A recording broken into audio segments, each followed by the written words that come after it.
Ce matin, le drapeau noir et le drapeau rouge flottaient au fronton de l'Odéon Théâtre de France. Hier soir, à 23h45, les spectateurs croisaient les manifestants sur les marches du théâtre. La police n'intervenait pas. Cet après-midi encore, les alentours du théâtre étaient libres d'accès.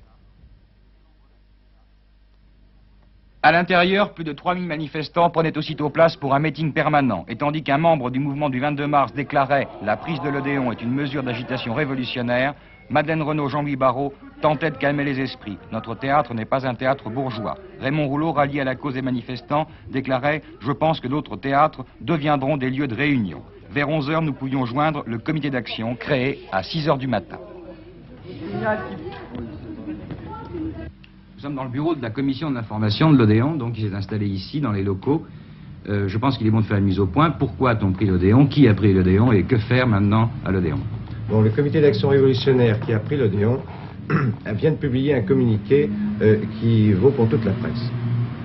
Je vous le lis. À la suite de l'appel du mouvement du 22 mars, au cours de son assemblée générale du 14 mai, il a été décidé de la création de comités d'action révolutionnaire sur tous les lieux de travail.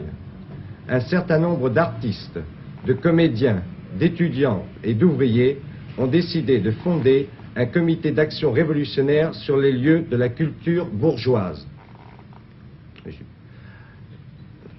L'Odéon fut choisi non pas pour attaquer personnellement une compagnie, mais pour que le théâtre de France cesse pour une durée illimitée d'être un théâtre. Il devient à partir du 16 mai, premièrement, un lieu de rencontre entre ouvriers, étudiants, artistes et comédiens.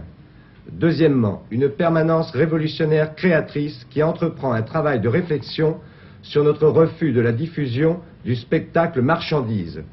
Troisièmement, un lieu de meeting politique ininterrompu. Comme cela commence dès ce soir, à 24 heures.